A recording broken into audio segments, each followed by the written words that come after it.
Now, Eric at 80.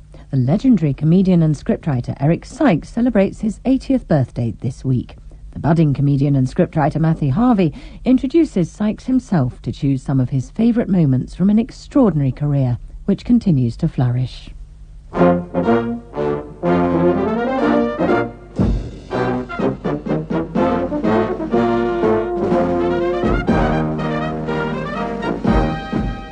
Eric Sykes was born in Oldham, Lancashire, on May the 4th, 1923, and the first hint of his gift for making people laugh came when he was a schoolboy there. I used to write 5-line doggerel verse about a funny film I'd seen, or probably about one of the teachers or whatever. And I can remember, which is the most heartening thing, my father at home, he had some cronies in. It was night, and I'd already gone to bed, with my brothers. And I could hear this laughter downstairs. And I sat on the top step of the stairs, because it was only like 2 up and 2 down, on the oilcloth. It was so cold, bitterly cold. And I was listening to the laugh while my father was reading out my verses. And the laughter from his cronies, I was really bucked. And I think that was the first time I ever had a sort of reaction. That's Eric, talking in his dressing room at the Playhouse Theatre, London, where he was about to go on stage as the butler in a new production of Chekhov's Three Sisters. Like many entertainers of his generation, Eric started off in the forces. His unit, which also included the talents of Bill Fraser and Dennis Norden, ended up in Germany at the end of the war, hanging around and waiting to be demobbed. So there's a notice up on the board, all those with theatrical experience apply. So I applied. There was only 2 things to do. People had to eat or they had to be entertained. Bill Fraser was the officer, and he was the one that was producing it. And of course I walked in. I only recognised Dennis, but I didn't know any of the others. And they were all there looking at me, and I walked in with my small kit, see. And Bill Fraser said, right, he said, what do you do? And I suddenly realised he wanted me to do an audition. I'd never auditioned. I didn't know what an audition was. So off the top of my head, I said, I'm Rick Allen. And he said, I'm sorry, what do you do? I said, I do a drunk act, 8 minutes without saying a word. And he said, I'm sorry, but I didn't know. And, well, you see, you're from the south, I'm from the north. And, so anyway, I'm in. Then, unfortunately, Dennis and Ron Rich, who's since turned out to be a bishop in civil life, they wrote all the sketches and all things for a show called Bags of Panic. And the first thing they did was write a sketch for me, sitting at a cafe table with an umbrella over the top, and I was supposed to be drunk. To act drunk, when you're not an actor, is the most difficult thing in the world. Anyway, I was terrible, and there's a fellow there called Vic Gordon. He kept coming up to me. He was about 35 then, and I was only 22. And he said, no, Eric, he said this, and he was giving me all the tips, all that. He was the greatest drunk I've ever seen. And I couldn't do it. Eventually, Bill Fraser said, I'm sorry, Eric, but I'm afraid I'm going to let Vic do this part. You have to go back to your unit. I said, okay, Bill, well, I did enjoy it. And just as I'm going out, another thought occurs to me. And I went up to him and said, by the way, I think I should mention it, but I was a member of a 4-part harmony team. He said, yes? What were they called? Right off the top of my head, I said, the Four Aces. He said, do you remember the Four Aces? I said, yes. So he said, do you think you could get another 3 people out of this? I said, I should think it's possible. No idea. So then I put my bag down again and I was in again. And Vic Gordon, who's a lovely man, he came up there quietly, he said, you sod, he said. I was a member of the Four Aces. Now, can you imagine the coincidence of that? And then gradually I got parts and parts and parts, and that's how I started. I like coffee, I love tea, I love the jive and it loves me. Coffee and tea and the jabber and me. A cup, a cup, a cup, a cup, a cup. After the war, I was in a repertory in Warminster a very poor repertory. I mean, it's full of poor actors. I don't mean poor actors as far as I'm concerned. I was a bad actor. But in those days, if you were willing to work for like £3 a week, you were in. And then I got a message from Vic Gordon to ring, and I rang Vic Gordon.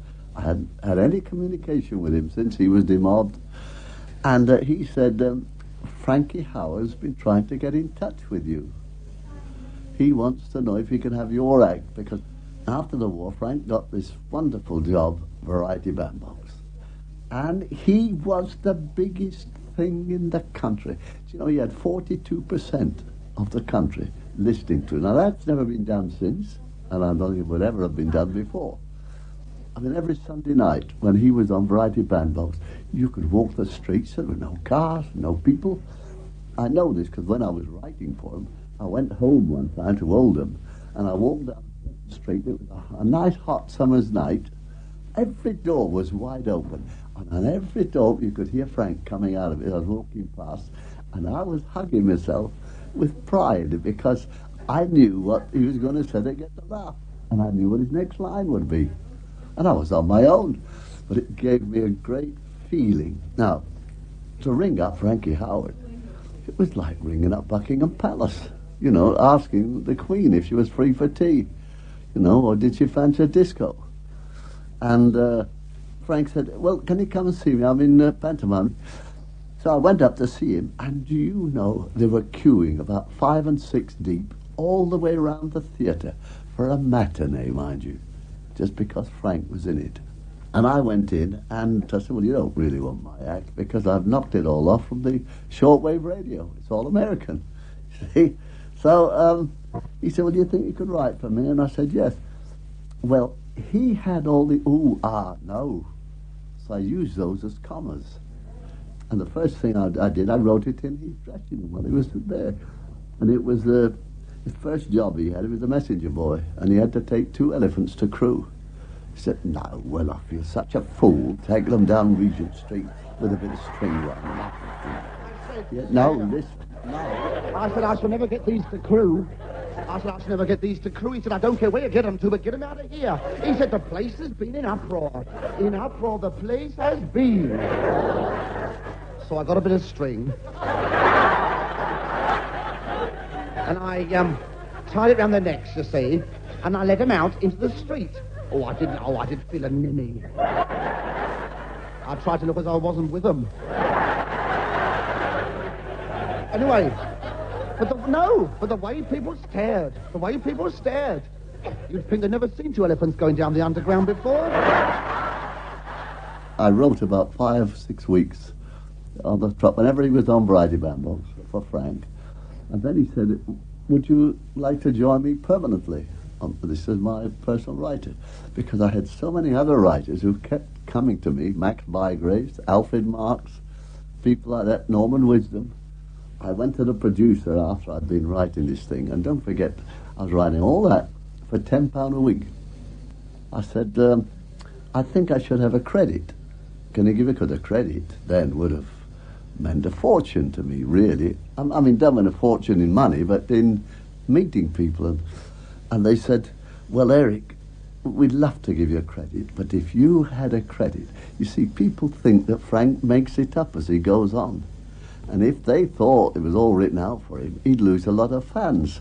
Now, would you like him to lose a lot of fans? I said, well, of course I wouldn't. No, forget it. But Frank was the one who put me on my feet. We present Peter Brough and Archie Andrews in Educating Archie.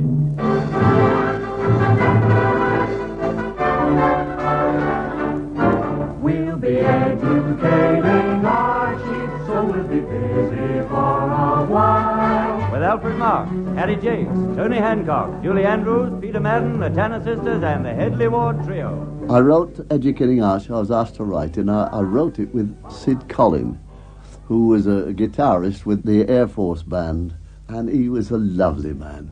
And he used to write the first spot of Educating Archie, and I'd write the middle spot and the end spot. And in the original days, we had a fellow called Robert Morton playing Archie's tutor. And he committed suicide, unfortunately. So we had to get somebody else. And who did we get? Tony Hancock, an unknown thing. And that's how I came to write for Tony Hancock. Then I wrote Tony's first television show, which was for Jack Hilton, who was putting it out on... Jack Hilton was the band leader. And I was in New York, and I got a telegram. It said, "Can you write for Tony Hancock?" And I telegraphed him back. I said, "Your telegram too vague. Arriving home in 2 days. We'll contact you then." I mean, can you imagine if I'd said yes straight away? I would have been lumbered. I needed to know, what did he want me to write for Hancock? Was it a 3-hour show? Was it a half-an-hour situation comedy? Was it radio? Was it television? Whatever. So anyway, I wrote for the first one, and he and Jim Whitfield, both of them were excellent. He took off then, and he went over to Simpson & Galton, because I was so busy writing at that time. I was writing the Hattie Jakes show. Me and Hattie Jakes. This is the BBC Home Service. Did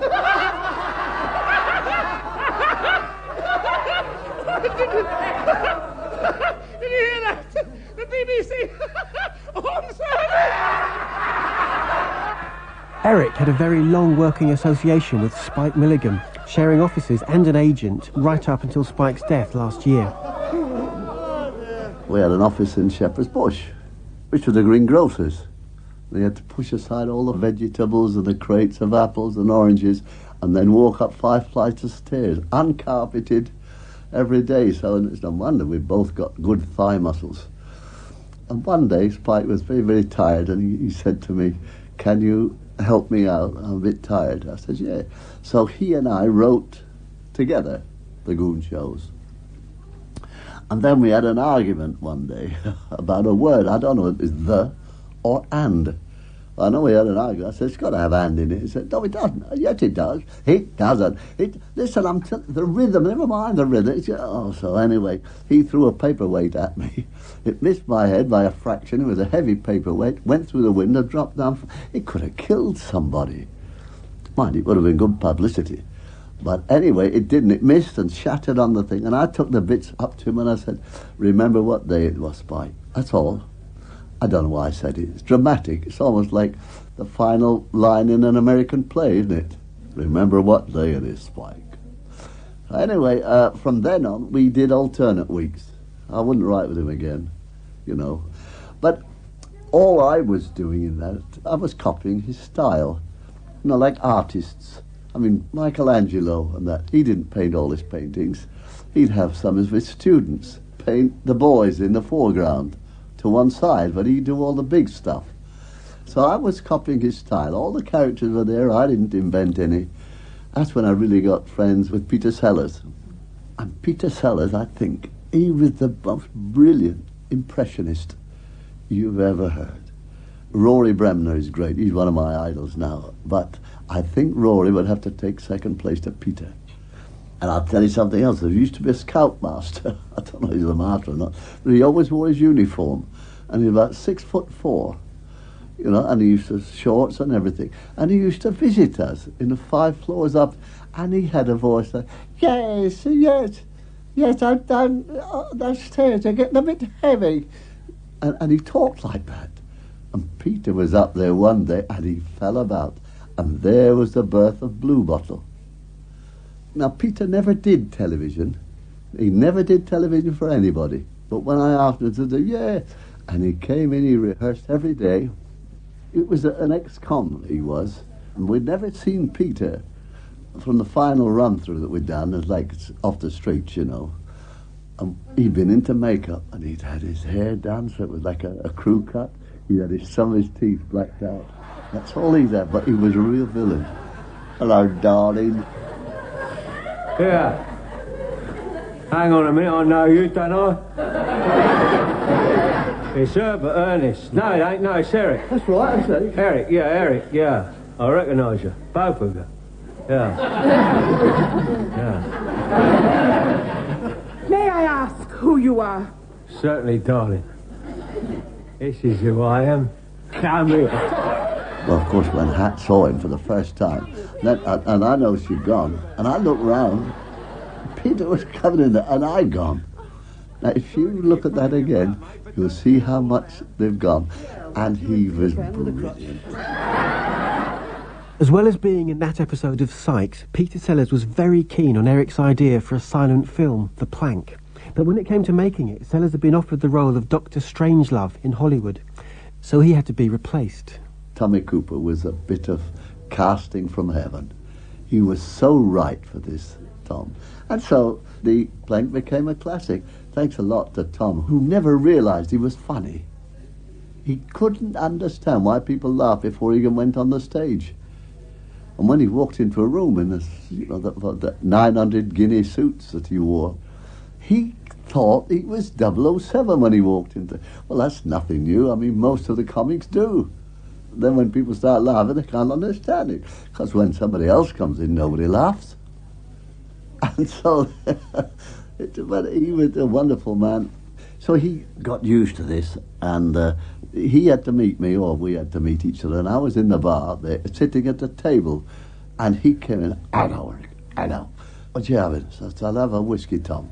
So he goes up to the bar, immediately he's buttonholed by one of these fellas who want to tell you a joke. Oh, here's one you can have. And as he was telling it, all what Tommy was saying was, oh, really? Oh, really?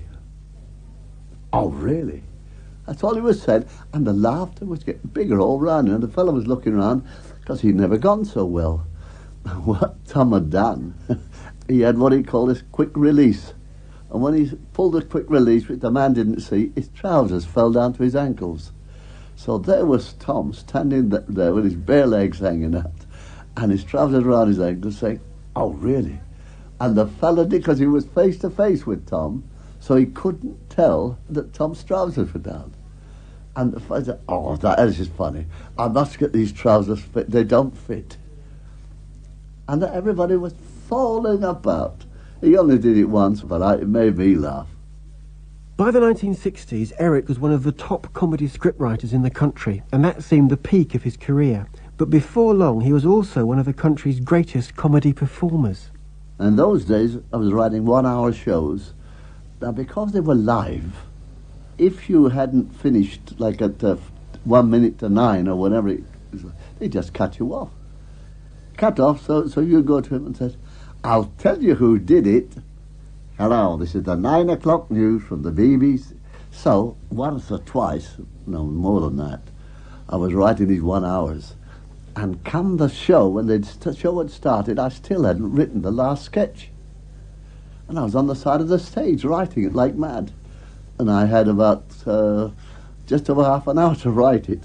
And then I had to go on myself as a butler or a waiter or something. And as I walked past, I was telling them what to say, quietly. And that got to be like one of the hits of the show, this fella. And I would never use my own name. I used to put Arthur Pules, Jim Thighs, anything, because I wouldn't have my name on there. And that's how I got back into the business. They all started watching me. And of course the cast too would ride up, because they didn't know what they had to say or whatever. And if they didn't know, I used to say it for them. See, most of the stuff I've written since and acted in has been that kind of thing. People do say of me now, I always walk onto a stage as if I don't belong there, as if I've walked into the wrong show. Well, that's the style I've been working, because I write situations, not jokes.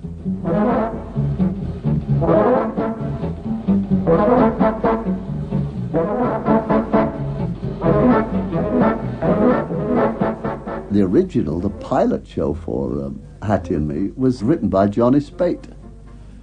Now, in the early days, I found Johnny Spate. He was an insurance salesman, and he sent me a script, and I read it. I used to get a lot of scripts sent in, and usually I would write back, I'm sorry, this isn't, or this is very good, can you send me another one in a month? Invariably I got back, it would take me a year to write this. I said, well, television is a voracious animal, and that's no good. Johnny wrote, and I just read the first 2 pages, and I rang him up. I didn't write. I rang him up. I said, that Johnny Spade? He says, yes. And I said, can he come and see me at the office? When I came to see him in the office, I said, what do you do? And he told me, I said, give up your job. Johnny wrote the pilot, as I say, of me and Hattie Jake's show. The only thing is, he had Hat and me as husband and wife. I said, no, we're not. That's the only criticism I have, John. Not husband and wife. We're brother and sister. He said, what? I said, not only brother and sister, we're twins. And he said, yeah, but I said, not only twins, identical twins. And he said, why? I said, John, if we're husband and wife, eventually, you've got to get to bickering. They bicker, husband and wives. But if you get a brother and sister, they don't tend to bicker all the time. I can have a girlfriend, Hat can have a boyfriend, because I always try to plan that it's going to last 4 or 5 years. So to do that, you need scope. Now, had we been husband and wife, our scope would have been so limited. After the first one, John couldn't write anymore.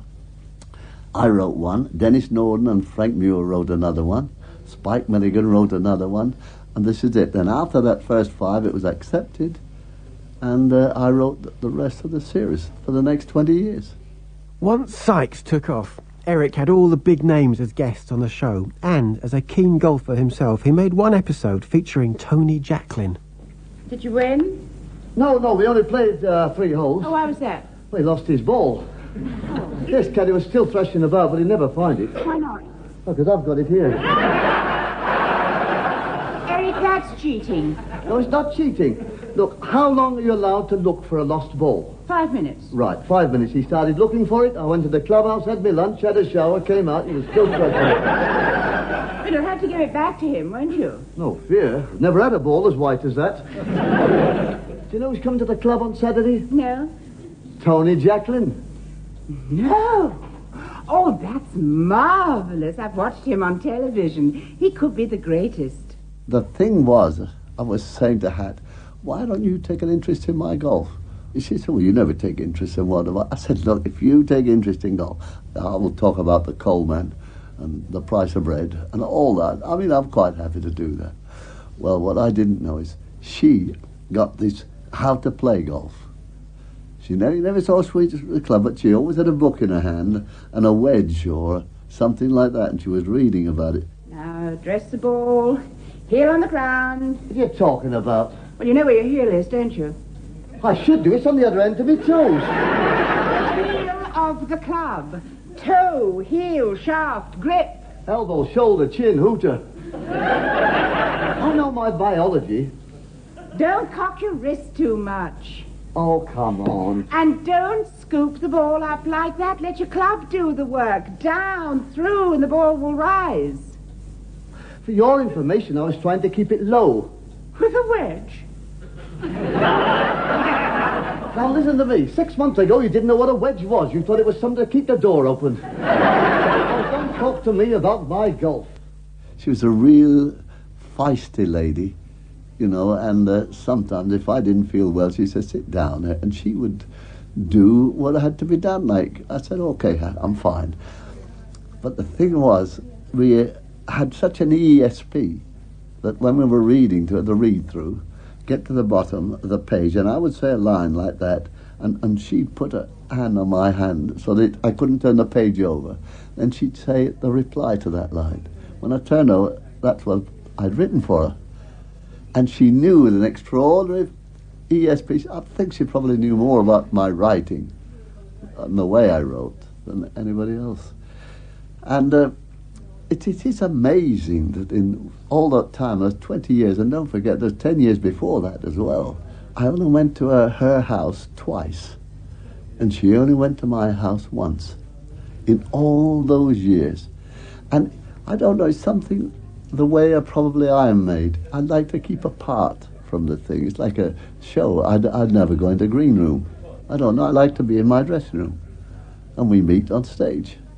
And Eric's still on the stage at the age of 80 and in demand for all sorts of film and television appearances. I was in Gormengarth, yes, and the others, yeah, with Nicole Kidman. We shot that in Spain. And then I did Stand the Man. And then I did an episode in The Bill, an episode in Holby City, And now I'm in Three Sisters on the stage. So there you are. I keep a bit busy. And I love it because it's all different. Like now, I feel ready to do a film again, or a television, because I've been on the stage for a time. And then I've got to write, because I'm writing a book that's coming out at Christmas. And I love writing too. So the thing is, it's like a farmer leaving a field fallow. I rotate my crops. 1, 2, 3, 4.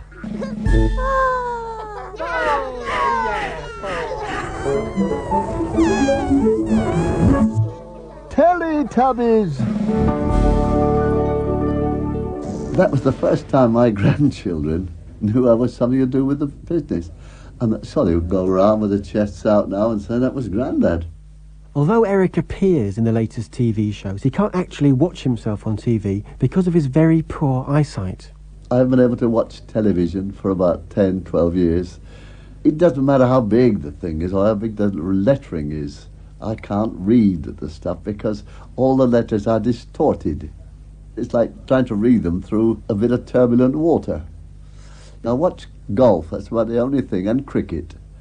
I can't watch football because I can't follow the ball, but cricket and golf and motor racing, Formula One, that's the only things I look at.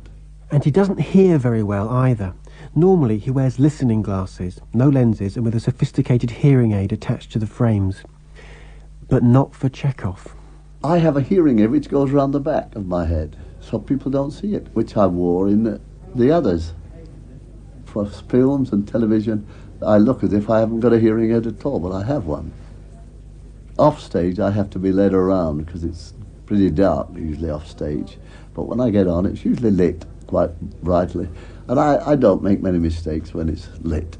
The dog doesn't mind. Didn't think it'd ever get into show business. Eric says that he intends to work until he drops, and he feels very positive as he begins his 9th decade. I feel great. It's a hurdle now. Since I've been 79, I've been looking forward to getting over that hurdle, and then I can get it behind me. Get it over and done with. But it has its perks, being 80, you know. I'm tired. I enjoy going to bed now. I enjoy sitting in an armchair with a rug over my knees. I enjoy my food. And I enjoy going on the stage.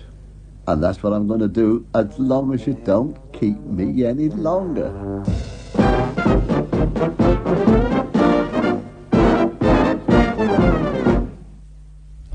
Eric Sykes with Matthew Harvey. Eric at 80 was produced in Bristol by Viv Beebe.